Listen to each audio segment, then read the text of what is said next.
Hi all, welcome to our channel RK's Teaching. நம்மளோட channel வந்து இப்போதான் முதல் முறையா பார்க்குறீங்க அப்படின்னா please subscribe to our channel and click the bell icon. நம்மளோட சேனல்ல வந்து வாரத்துல 2 முறை வந்து very very important videos and direct taxation வந்து போஸ்ட் பண்ணிட்டு இருக்கோம். It will be more useful for CA, CMA, CS, both inter and final students. Yeah, let me move to today's topic, minimum alternate tax, MAT. Section 115GB. இந்த MAT அப்படிங்கிறது யாருக்கு applicable அப்படின்னா it is applicable only to companies. Okay, so இந்த MAT provision யாருக்கு மட்டும் தான் applicable னா கம்பெனிஸ்க்கு மட்டும் தான் applicable and applicable when if tax calculated under normal provisions of Income Tax Act less than 15% of book profit.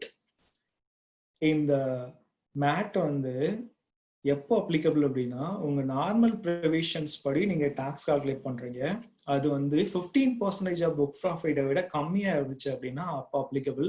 அந்த சமயத்துல அந்த book profit then book profit shall deemed to be the total income, hence MAT applicable. So அந்த கேஸ்ல வந்து உங்களோட book ப்ராஃபிட்டே total income அப்படின்னு வந்து கருதுவாங்க and அதனால அதுல மேட் வந்து applicable. Okay, and in the MAT rate in case of normal company 15% of book profit, in case of company being IFSC 9% of book profit.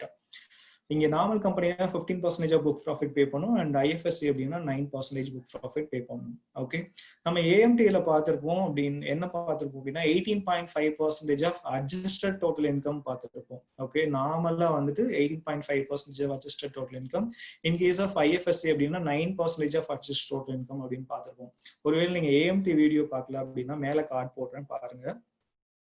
And இங்க வந்து MAT வந்து எப்படின்னா 15% of book profit normal company and being IFSC 9% of book profit. Okay, IFSC is nothing but International Financial Service Center. இவங்க 9% book profit வந்து tax pay பண்ணணும் அப்படின்னா அவங்களோட income வந்து எப்படி டெரிவ் பண்ணிருக்கணும் அப்படின்னா கன்வெர்ட்டிபிள் ஃபாரின் எக்ஸ்சேஞ்சில் டெரிவ் பண்ணிருக்கணும். அப்போதான் அவங்களுக்கு வந்து 9% வந்து அப்ளிகபிள். அதர்வைஸ் அவங்களுக்குமே எவ்வளவுதான் அப்ளிகபிள்னா 15% தான் அப்ளிகபிள். ஸோ இந்த கண்டிஷன் வந்து சாட்டிஸ்ஃபை பண்ணணும். Okay, then as per section 115JB the assessee have to pay tax.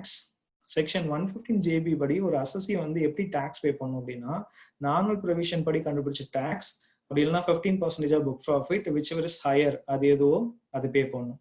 Okay, நார்மலா வந்துட்டு கம்பெனிக்கு வந்து டாக்ஸ் ரேட் வந்து எப்படி அப்ளிகபிள் அப்படின்னா இந்தியன் கம்பெனி அப்படின்னா either 25% அப்படி இல்லைன்னா 30% அப்ளிகபிள் அண்ட் ஃபாரின் கம்பெனினா எவ்வளவு percentage 40% applicable. Okay, and apart from this flat rate of tax, surcharge கூட applicable. எப்போ அப்படின்னா இங்க கண்டுபிடிச்சிருக்க புக் ப்ராஃபிட் வந்து greater than 1 crore இருக்கு but less than or is equal to 10 crore இருக்கு அப்படின்னா இந்தியன் கம்பெனி 7% பே பண்ணும், ஃபாரின் கம்பெனி 2% பே பண்ணும். In case total income greater than 10 crore இருக்கு அப்படின்னா 12% பே பண்ணும் Indian company and foreign company 5% pay பண்ணும். ஓகே, இங்க டோட்டல் இன்கம் அப்படிங்கிறது நம்ம எதை தான் மீன் பண்றோம் அப்படின்னா புக் ப்ராஃபிட் தான் மீன் பண்றோம். Okay, and apart from this whichever is higher tax and plus surcharge அது மேல எதுவும் பே பண்ணணும் அப்படின்னா ஹெல்த் அண்ட் எஜுகேஷன் செஸ்ஸும் பே பண்ணணும். எத்தனை பர்சன்டேஜ் அப்படின்னா 4%. So on MAT plus surcharge இது ரெண்டும் சேர்த்து அது மேல ஹெல்த் அண்ட் எஜுகேஷன் செஸ்ஸும் 4% பே பண்ணணும். அண்ட் திஸ் MAT ப்ரொவிஷன் வந்து யாருக்கெல்லாம் வந்து அப்ளிகபிள் இல்லை அப்படின்னு சொல்லி பார்த்தோம்னா MAT provision does not applies to யாருக்கெல்லாம் அப்ளிகபிள்னா if the company engaged in life insurance business. ஒரு கம்பெனி வந்து LIC பிசினஸ்ல வந்து என்கேஜ் ஆயிருந்தாங்க அப்படின்னா அவங்களுக்கு அப்ளிகபிள் இல்லை. Second point, if the company opting to pay tax under section 115BAA or 115BAB.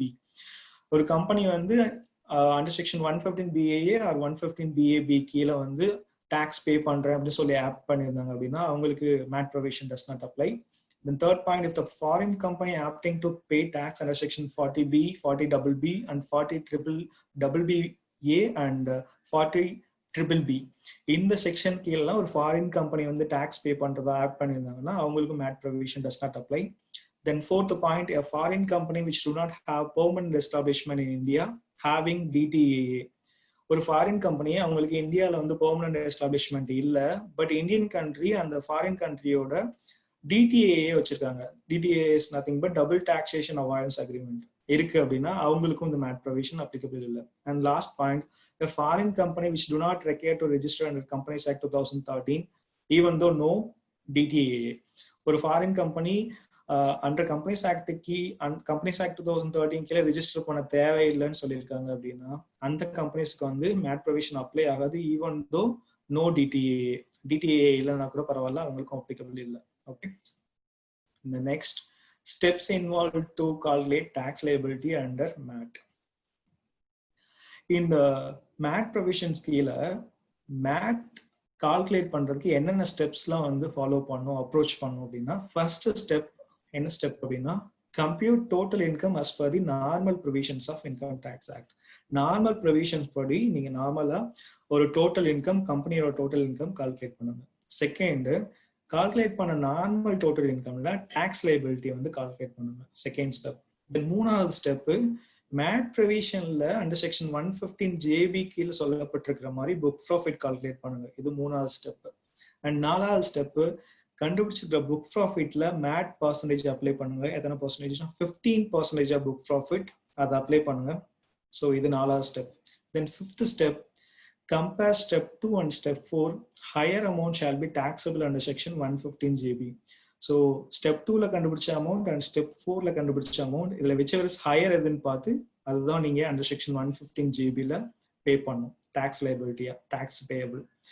And இங்க கண்டுபிடிச்சிருக்கிற tax liability ஒருவேளை சர்சார்ஜுக்கு அப்ளை ஆகிறதுக்கு சொல்லப்பட்டிருக்கிற ஸ்பெசிஃபைடு லிமிட்டை வந்து எக்ஸீட் ஆகும் பட்சத்துல நீங்க எதுவும் பே பண்ணணும் அப்படின்னா சர்சார்ஜும் பே பண்ணணும்.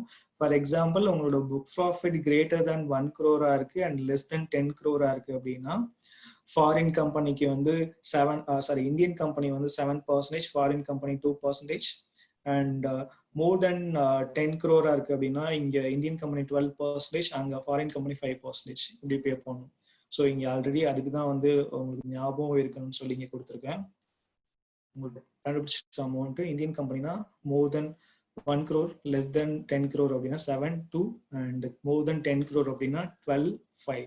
Okay, and apart from these things, அதாவது normal tax, MAT and surcharge நீங்கள் எதுவும் பே பண்ணணும் அப்படின்னா ஹெல்த் அண்ட் எஜுகேஷன் செஸ்ஸும் பே பண்ணணும். ஸோ இதெல்லாம் பண்ணி முடிச்சாச்சுன்னா கடைசியாக கிடைக்கக்கூடிய ரிசல்ட் என்ன அப்படின்னா tax liability under section 115 JB. Okay, then MAT credit under section 115 JAA. MAT credit அப்படிங்கிறது என்ன அப்படின்னா, when MAT greater than normal tax liability, நீங்க MAT கால்குலேட் பண்ணது நார்மல் டாக்ஸ் லைபிலிட்டி விட அதிகமா இருக்கும்போது இந்த ரெண்டுத்துக்கும் இடையில உள்ள டிஃபரன்ஸ் தான் என்ன அப்படின்னா MAT credit. Okay, for example நீங்க மேட் வந்து எவ்வளோ கால்குலேட் பண்ணிருக்கீங்கன்னா 300 lakhs கால்குலேட் பண்ணிருக்கீங்க அண்ட் உங்களோட normal tax liability 280 lakhs. So அப்போ ரெண்டுத்துக்குள்ள டிஃபரன்ஸ் எவ்வளோ அப்படின்னா 20 lakhs. இந்த 20 lakhs தான் என்னது அப்படின்னா MAT credit. Okay, then second point, MAT credit can be carried forward and set off up to 15 assessment year.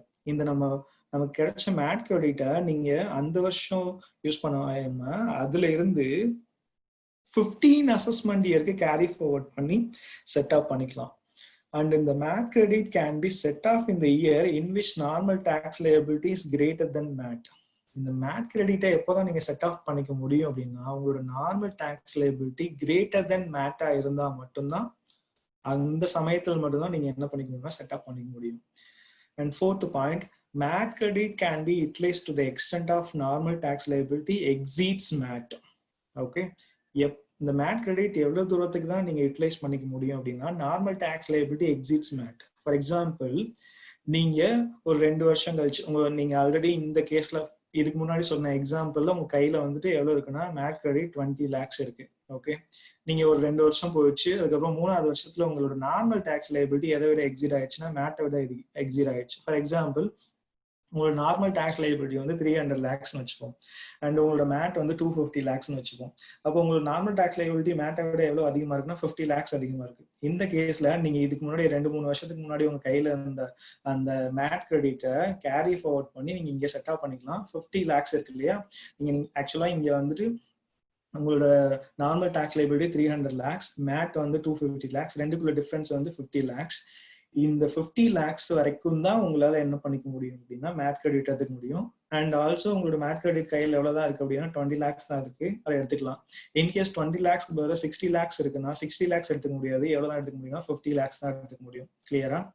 Then fifth point, interest under section 234 ABC is calculated only after adjusting MAT credit if any.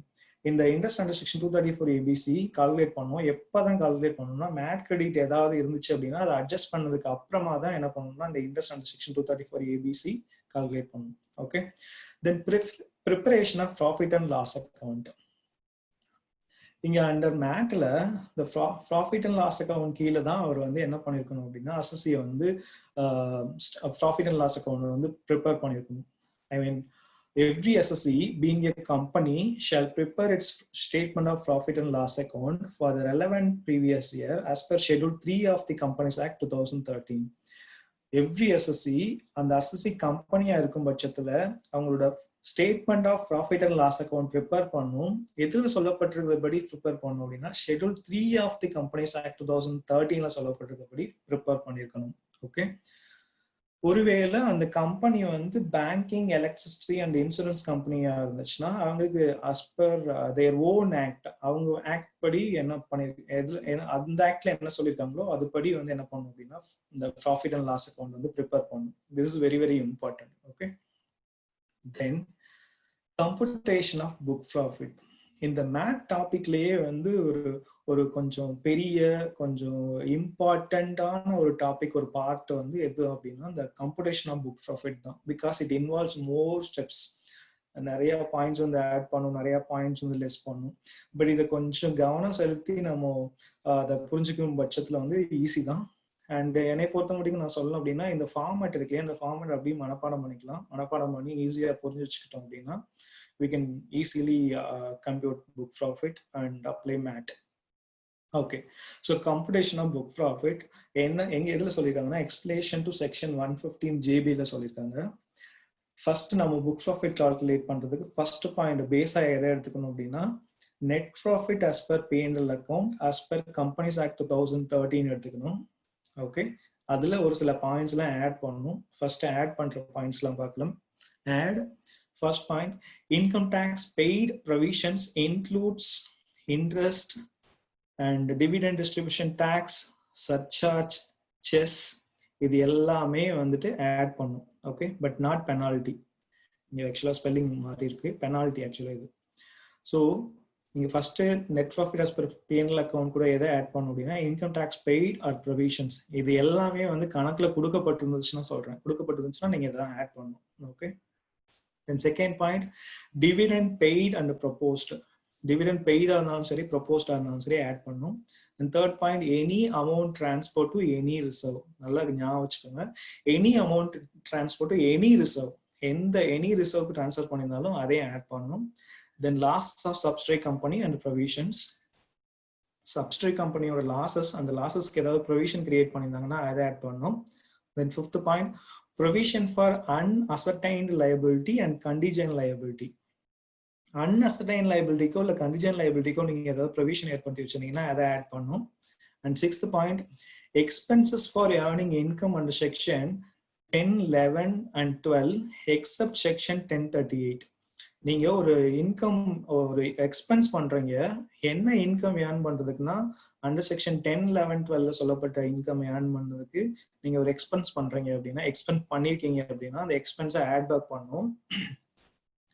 இதுல எது மட்டும் கிடையாதுன்னா accept section 1038. Section 1038 அப்படிங்கிறது என்னது அப்படின்னா long term capital gain exempt அப்படின்னு சொல்லி முன்னாடி இருந்துச்சு. ஓகே. இப்போ அசஸ்மெண்ட் இயர் 2018-19ல இருந்து இது எப்படி மாறிடுச்சு அப்படின்னா இது எக்ஸம்ட் இல்லை அப்படின்னு மாறிடுச்சு. ஓகே. ஸோ அந்த கேஸ்ல வந்துட்டு அப் டு 1 lakh வரைக்கும் லாங் டேர்ம் கேபிட்டல் கெயின் வந்து எக்ஸம்ட். இப்போ இருக்கிற நியூ ப்ரொவிஷன் படி up to 1 lakh long term capital gain வந்து exempt and more than 1 lakh வந்து taxable. ஓகே. ஸோ முன்னாடி இது ஃபுல்லாமே வந்து எக்ஸம்ட்னு இருந்ததுனால இந்த எக்ஸம்ட் இன்கம் ஏர்ன் பண்றதுக்கு ஏதாவது எக்ஸ்பென்ஸ் வந்து நம்ம பண்ணியிருந்தோம் அப்படின்னா அதையும் ஆட் பேக் பண்ணணும். ஓகே. பட் இப்போ வந்து அதை மாத்திட்டதுனால அதை மட்டும் ரிமூவ் பண்றாங்க accept section 1038.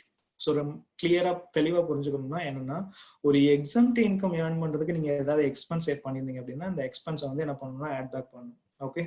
Then seventh point, total depreciation debited to P&L as per Companies Act. உங்க கணக்குல கொடுத்திருக்கிற டோட்டல் டெப்ரிசியேஷனை நீங்க ஆட் பேக் பண்ணிருக்கணும். இது as per கம்பெனிஸ் ஆக்ட்ல சொல்லப்பட்ட டெப்ரிசியேஷனா இருக்கணும். ஓகே, அதை ஆட் பேக் பண்ணிக்கணும். டோட்டல் டெப்ரிசியேஷன் நல்லா ஞாபகம் வச்சுக்கோங்க. நீங்க ஆட் பண்ண வேண்டிய விஷயம் என்னது அப்படின்னா டோட்டல் டெப்ரிசியேஷன். பிகாஸ் இந்த மேட்ல கேட்கிற சம்ஸ் எல்லாத்துலயும் இந்த டெப்ரிசியேஷன் அட்ஜஸ்ட்மெண்ட் வச்சு தான் இருக்கும்.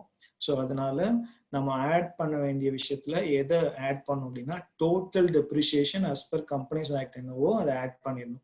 Okay, then 8th point, provision for diminution in the value of the asset.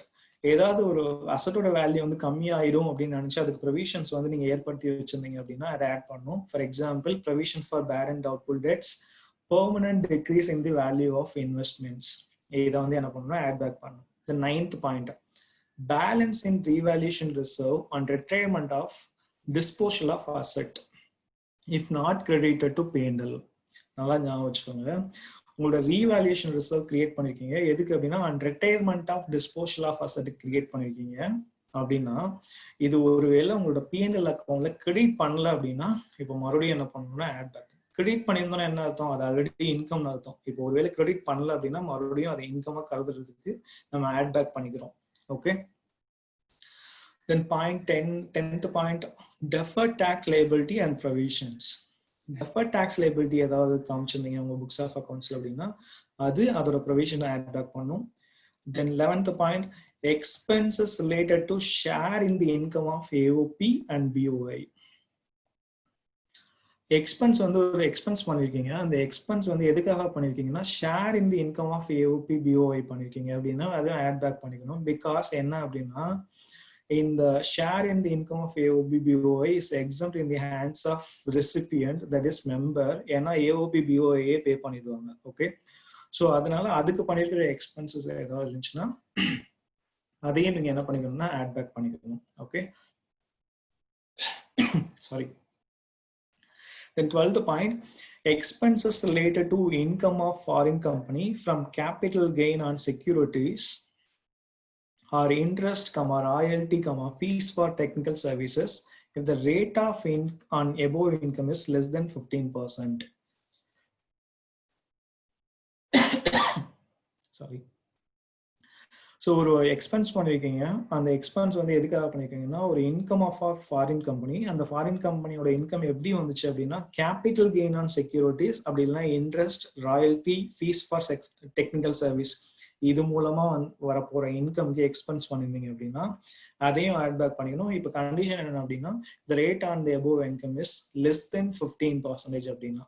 Okay, then point number 13, expenditure relatable to income by way of royalty or patent taxable under section 115 BBF. ஒருவேளை ஒரு expenditure பண்ணிருக்கீங்க, அந்த expenditure எதோட சம்பந்தப்பட்ட expenditure அப்படின்னா income by way of royalty or patent taxable under section 115 BBF. இந்த income earn பண்றதுக்கு ஒரு எக்ஸ்பெண்டிச்சர் பண்ணிருக்கீங்க அப்படின்னா அதையும் ஆட் பேக் பண்ணிக்கணும். Okay, then 14th point, last point in adding section, any notional loss on exchange of shares of SPV with units of business trust. SPV is nothing but special purpose vehicle அப்படின்னு சொல்லுவோம். அந்த assessment of ட்ரஸ்ட்ல வந்து நமக்கு வரும். So ஏதாவது ஒரு notional loss வந்து ஏற்பட்டிருக்கு exchange of shares of SPV, ஒரு எஸ்பிவியோட ஷேர்ஸ் வந்து எக்ஸ்சேஞ்ச் பண்ணும்போது நோஷனல் லாஸ் ஏதாவது ஏற்பட்டிருக்கு அப்படின்னா அந்த நோஷனல் லாஸையும் நீங்க என்ன பண்ணிக்கணும்னா ஆட் பேக் பண்ணிக்கணும். ஓகே, ஸோ இந்த 14 பாயிண்ட்ஸ் வந்து நீங்க ஆட் பேக் பண்ணணும். எது கூட ஆட் பேக் பண்ணணும் அப்படின்னா net profit as per P&L அக்கௌண்டோட ஆட் பேக் பண்ணிக்கணும். ஓகே, இப்போ லெஸ் பண்ண வேண்டிய ஐட்டம்ஸ் என்னன்னு பார்க்கலாம். இப்போ லெஸ் பண்ண வேண்டிய ஐட்டம்ஸ் என்ன அப்படின்னா first item when amount withdrawn from any reserve. அங்க என்ன பார்த்தோம், அமௌண்ட் வந்து கிரியேட் பண்ணியிருக்கோம், எனி ரிசர்வ் கிரியேட் பண்ணியிருக்கோம் அப்படின்னா அதை வந்து ஆட் பேக் பண்ணணும்னு சொன்னோம். அந்த கிரியேட் பண்ண ரிசர்வ்ல இப்போ ஏதாவது அமௌண்ட் வித்ட்ரான் பண்றோம் அப்படின்னா அதை வந்து என்ன பண்ணணும், லெஸ் பண்ணணும். இங்க கண்டிஷன் என்ன அப்படின்னா if reserve mat through P&L account, அந்த ரிசர்வ் வந்து P&L அக்கௌண்ட் மூலமா ரிசர்வ் கிரியேட் பண்ணியிருந்தாங்க அப்படின்னா. தென் second point, income exempt under section 10, 11 and 12. இதுக்கு முன்னாடி பாயிண்ட் அங்க ஆடிங் செக்ஷன் என்ன பார்த்தோம்னா expense relates to income exempt under section 10, 11, 12 add பண்ணணும். இங்கே எதை லெஸ் பண்றோம் அப்படின்னா income exempt under section 10, 11 and 12 less பண்றோம். Okay, but except under section 1038 long term capital gain அது மட்டும் இல்லாமல் மற்றதை வந்து லெஸ் பண்ணுறோம். Then third point deferred tax asset அதை லெஸ் பண்ணும். அண்ட் ஃபோர்த் பாயிண்ட் டெப்ரிஷியேஷன், இது ரொம்ப ரொம்ப இம்பார்ட்டன்ட், நல்லா கவனிங்க. நம்ம ஆட் பண்ணும்போது நம்ம என்ன டெப்ரிஷியேஷன் ஆட் பண்ணோம் அப்படின்னா டோட்டல் டெப்ரிஷியேஷன் ஆட் பண்ணோம். as per companies act 2013 add பண்ணோம். அண்ட் நீங்க இப்போ கழிக்க வேண்டியது என்ன அப்படின்னா depreciation excluding depreciation on revaluation of asset. இங்க கழிக்க வேண்டிய டெப்ரிஷியேஷன் ரீவேல்யூஷன் ஆஃப் அசெட்ல சொல்லப்பட்டிருக்கிற டெப்ரிஷியேஷன் தவிர மீதி இருக்கிற அமௌண்ட்டை மட்டும் நம்ம என்ன பண்ணணும்னா கழிக்கணும். Okay. Then fifth point transfer from revaluation reserve. இந்த transfer from revaluation reserve ரொம்ப ரொம்ப important point. இங்க நீங்க என்ன கவனிக்கணும் அப்படின்னா இந்த transfer from revaluation reserve எவ்வளவு வரைக்கும் தான் கழிக்க முடியும் அப்படின்னா to the extent of depreciation on revaluation of asset. To the extent of depreciation on revaluation of asset. For example, ஒரு எக்ஸாம்பிள் சொல்றேன். உங்களோட கணக்குல கொடுத்திருக்கிற டோட்டல் டெப்ரிசியேஷன் 150 lakhs வச்சுப்போம். ஓகே, நல்ல கவனிங்க. 150 lakhs and depreciation on account of revaluation of asset எவ்வளவு அப்படின்னா 50 lakhs. ஓகே, உங்களோட total depreciation 150 lakhs, revaluation of assetோட டெப்ரிசியேஷன் வந்து எவ்வளவுனா 50 lakhs.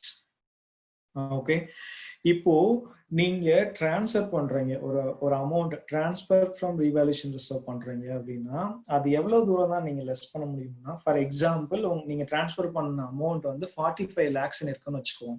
ஓகே, நான் இங்க ஏற்கனவே முன்னாடி என்ன சொல்லியிருந்தேன் டோட்டல் டெப்ரிசியேஷன் வந்து 150 lakhs அண்ட் ரீவேல்யூஷன் ஆஃப் அசெட்டோட டெப்ரிசியேஷன் 50 lakhs சொல்லியிருந்தேன். இப்போ நீங்க டிரான்ஸ்ஃபர் பண்ற ரீவேல்யூஷன் ரிசர்வ் எவ்வளவு 45 lakhs.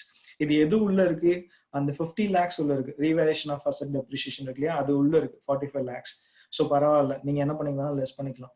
இன்கேஸ் வந்து 45 lakhs பதிலாக 55 lakhs இருக்குன்னா 55 lakhs நீங்க லெஸ் பண்ண முடியாது. எவ்வளவுதான் லெஸ் பண்ண முடியும் அப்படின்னா to the extent of depreciation on revaluation of asset அது எவ்வளவு அப்படின்னா நம்ம கையில 50 lakhs இருக்கு. 50 lakhs வரைக்கும் தான் நீங்க என்ன பண்ணிக்க முடியும்னா லெஸ் பண்ணிக்க முடியும்.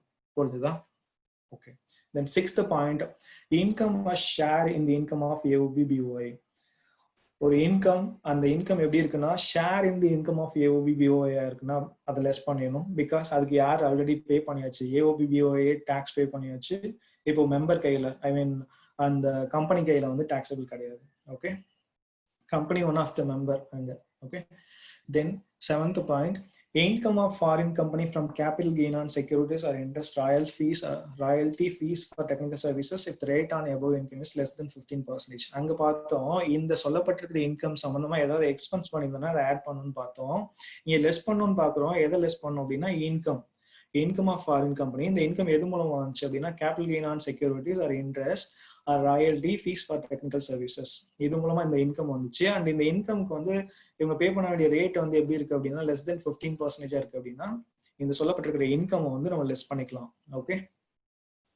Then eighth point, income by way of royalty or patent taxable under section 115 BBF. நம்ம மேல என்ன பார்த்தோம் அப்படின்னா expense relate to income of royalty patent taxable under section 115 BBF வந்து ஆட் பண்ணோம். இப்போ கழிக்க வேண்டியது என்ன அப்படின்னா இன்கம் கழிக்கணும். Income by of royalty patent taxable under section 115 BBF இருந்துச்சு அப்படின்னா அதை கழிச்சிடணும். ஓகே. Then ninth point, any notional gain on exchange of shares of SPV with units of business trust. அங்க any notional loss வந்து ஆட் பண்ணோம். இங்க any notional gain வந்து என்ன பண்ணணும் அப்படின்னா லெஸ் பண்ணோம். Okay. Then 10th point, profit from SICK industrial company. இந்த SICK industrial company அப்படிங்கிறது வந்து அதை எதை பேஸ் பண்ணி அவங்க SICK industrial company அப்படின்னு சொல்லி profit from SICK industrial company சொல்றாங்க அப்படின்னா அவங்களோட நெட்வொர்க் வந்து greater than or equal to accumulated loss இருந்துச்சு அப்படின்னா அவங்களுக்கு வந்துட்டு ப்ராஃபிட்டே இல்லாம இருக்கலாம், இல்ல ப்ராஃபிட் வரலாம். கிரேட்டரா இருந்துச்சுன்னா ப்ராஃபிட் வரும், ஈக்குவலா இருந்துச்சுன்னா இல்ல. ஸோ அந்த மாதிரி ஏதாவது ப்ராஃபிட் இருந்துச்சு அப்படின்னா அந்த SICK industrial கம்பெனியோட ப்ராஃபிட்டை ஆட் பேக் பண்ணிக்கணும். Then 11th point, profit from tonnage taxation scheme as per books. உங்க tonnage taxation scheme கீழே நீங்க ஏதோ வந்து ஒரு அமௌண்ட் வந்து சேவ் பண்ணிட்டீங்க, டாக்ஸ் சேவ் பண்ணிட்டீங்க, அது ப்ராஃபிட் உங்க கையில. அந்த ப்ராஃபிட்டை நீங்க என்ன பண்ணிக்கணும் அப்படின்னா லெஸ் பண்ணிக்கணும். And 12th point, very very important point, brought forward business loss or brought forward unabsorbed depreciation. இந்த ரெண்டுத்துல whichever is lower, whichever is less ஏதோ அதை வந்து நீங்க லெஸ் பண்ணிக்கலாம். ஸோ இந்த அட்ஜஸ்ட்மெண்ட்ஸ் எல்லாமே பண்ணி முடிச்சீங்கன்னா உங்களுக்கு கடைசியாக கிடைக்கக்கூடிய ரிசல்ட் என்னது அப்படின்னா புக் ப்ராஃபிட். இந்த புக் ப்ராஃபிட்ல தான் நீங்க என்ன பே பண்ணணும் அப்படின்னா மேட் பே பண்ணணும். எவ்வளோ பர்சன்டேஜ் பே பண்ணணும் அப்படின்னா 15% பே பண்ணணும் normal company. In case of IFSC அப்படின்னா 9% பே பண்ணணும். ஓகே, ஸோ இங்க சொல்லப்பட்டிருக்கிற adding items and reducing items, less பண்ண வேண்டிய ஐட்டம்ஸ்ல ரொம்ப ரொம்ப இம்பார்ட்டன்ட் வந்து என்னது அப்படின்னா depreciation and the revaluation reserve and the brought forward business loss and brought forward unabsorbed depreciation whichever is less இந்த பாயிண்ட் இதெல்லாம் ரொம்ப ரொம்ப முக்கியம். ஓகே, ஸோ இது மூலமா நம்ம புக்ஸ் ஆஃப் ஃபேட் கால்குலேட் பண்ணிடலாம். புக்ஸ் ஆஃப் ஃபேட் கால்குலேட் பண்ணி அதுல மேட் அப்ளை பண்ணிடலாம். Okay, and MAT provision and section 115 JB கீழே அதர் இம்பார்ட்டன்ட் பாயிண்ட்ஸ் என்ன அப்படின்னா, first point in point number 5 add section, adding செக்ஷன்ல பாயிண்ட் நம்பர் 5 ஒன்று பார்த்தோம். என்ன பார்த்தோம் அப்படின்னு சொல்லிட்டு மறுபடியும் மேலே போய் பார்க்கலாம். என்னன்னா, ஏதோ ப்ரொவிஷன் கிரியேட் பண்றீங்க, ப்ரொவிஷன் ஃபார் அன்அசர்டைன் லைபிலிட்டி இல்லை கண்டிஜென்ட் லைபிலிட்டி கிரியேட் பண்றீங்க அப்படின்னா அதை நம்ம வந்து என்ன பண்ணோம் அப்படின்னா ஆட் பண்ணோம். ஓகே, நம்ம நெட் ப்ராஃபிட் கூட ஆட் பண்ணோம். இங்க எக்ஸ்ட்ரா அங்க என்ன எக்ஸ்பிளனேஷன் சொல்லியிருக்காங்க அப்படின்னா, இன்கேஸ் இந்த provision for unascertained liability contingent liability எது சம்பந்தமா இருக்கு அப்படின்னா கிராஜுட்டி, லீவ் சேலரி, வாரண்டி சம்பந்தமா இருக்கு அப்படின்னா இதை ஆட் பண்ணக்கூடாது. எப்போ அப்படின்னா in case it is MAT as per actuary valuation or scientific basis. இப்போ ஆக்சுவரி வேல்யூவேஷன் சயின்டிபிக் பேசிஸ்ல அவங்க கால்குலேட் பண்ணாங்க அப்படின்னா அது என்ன ஆயிரும்னா சர்டைன் ஆயிரும். அங்க வந்து அது என்ன கிடையாது அப்படின்னா அன்சர்டைன் கிடையாது, கண்டிஜென்ட் கிடையாது. அதனால நம்ம என்ன பண்ணக்கூடாது அப்படின்னா அதை ஆட் பேக் பண்ணக்கூடாது. ஓகே, நார்மலா unascertained liability contingent liability provision create பண்ணியிருந்தாங்கன்னா அதை ஆட் பண்ணோம். But as per actuary valuation scientific பேசிஸ்ல பண்ணியிருந்தாங்கன்னா ஆட் பேக் பண்ணக்கூடாது. Okay, then second point income exempt under section, ஆக்சுவலா இது yes, under section 10 are not subject to MAT. Section 10 கீழே சொல்லப்பட்டிருக்கிற இன்கம் வந்து மேட்டுக்கு வந்து மேட் அப்ளிகபிள் இல்லை. அதாவது செக்ஷன் இன்கம் அண்டர் செக்ஷன் 10ல சொல்லப்பட்டிருக்கு எல்லாத்துக்குமே மேட் ப்ரொவிஷன் அப்ளிகபிள் இல்லை. ஆனா however income from units established in special economic zone are exempted under section 10AA as per normal provisions, but these units are subject to MAT provisions and therefore required to pay income tax. நம்ம இதுக்கு முன்னாடி deduction under section 10AA பார்த்துருக்கோம். யாருக்குன்னா special economic ஜோனுக்கு. அது normal provision படி அவங்க வந்து they are exempted. அவங்க வந்து 100% வந்து 100% இல்லை 50% வந்து அவங்களோட எக்ஸ்போர்ட் டர்ன் ஓவர்ல வந்து டிடக்ஷன் எடுத்துக்கலாம்னு பார்த்துருக்கோம். ஈவன் தோ அந்த செக்ஷன் அப்ளை ஆனாலும் அவங்க மேட்டு கீழே என்ன பண்ணணும் அப்படின்னா மேட் ப்ரொவிஷன் அவங்களுக்கு அப்ளிகபிள். மேட்டு கீழே அவங்க டாக்ஸ் பே பண்ணணும், இன்கம் டாக்ஸ் பே பண்ணணும். Okay, then third point the aggregate amount of unabsorbed depreciation and brought forward business loss are fully deductible while computing book profit in case of company against whom an application for corporate insolvency resolution process has been admitted by the adjudicating authority under the Insolvency and Bankruptcy Code 2016. அதாவது என்ன பார்த்தோம்னா adding less பண்ண வேண்டிய செக்ஷன்ல வந்துட்டு நம்ம என்ன பார்த்தோம்னா brought forward business loss, brought forward unabsorbed depreciation whichever is less வந்து டிடெக்ட் பண்ணணும்னு பார்த்தோம். ஒருவேளை ஒரு கம்பெனி இருக்காங்க, அந்த கம்பெனிக்கு அகேன்ஸ்டா அப்ளிகேஷன் வந்து அட்ஜுடிகேட்டிங் அத்தாரிட்டி போட்டிருக்காரு. என்ன அப்படின்னா இவங்க வந்து insolvent corporate insolvency resolution process கீழே அவர் வந்து ஏதாவது அப்ளிகேஷன் போட்டிருக்காரு, அட்ஜுடிகேட்டிங் அத்தாரிட்டி வந்து அப்ளிகேஷன் போட்டிருக்காரு அப்படின்னா அவங்க வந்து எப்படி எடுத்துக்கலாம் அப்படின்னா அந்த அன்அப்சார்ப்ட் depreciation, brought forward business loss இது ரெண்டுத்தையுமே சேர்த்து அக்ரிகேட் அமௌண்ட்டை ஃபுல்லா டிடெக்ட் பண்ணிக்கலாம். ஓகே, whichever is less பார்க்க வேணாம், ஃபுல்லா டிடெக்ட் பண்ணிக்கலாம். And also fourth point, brought forward business loss and unabsorbed depreciation whichever is less concept will not applicable if either of the mentioned one is nil.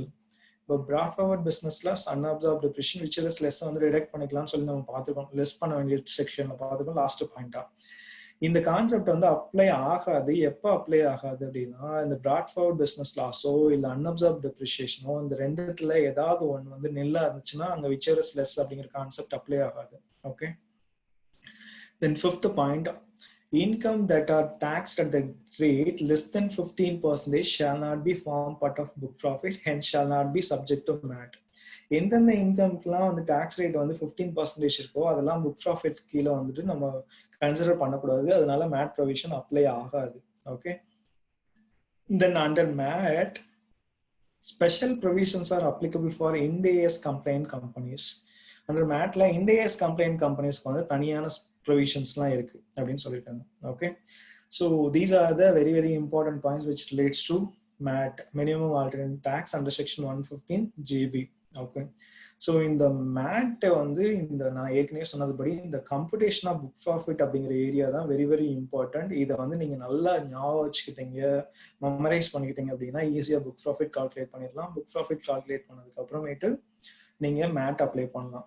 So இங்க நான் சொல்லி கொடுக்குற எல்லாமே வந்து இம்பார்ட்டன்ட் ப்ரொவிஷன், ஈஸியா உங்களுக்கு புரியுற மாதிரி சொல்லி கொடுக்குறேன். இந்த ப்ரொவிஷன்ஸை வந்து ஞாபகம் வச்சுக்கிட்டு நீங்க நிறைய சம்ஸ் வந்து ஒர்க் அவுட் பண்ணீங்க அப்படின்னா you can able to score more marks in examination.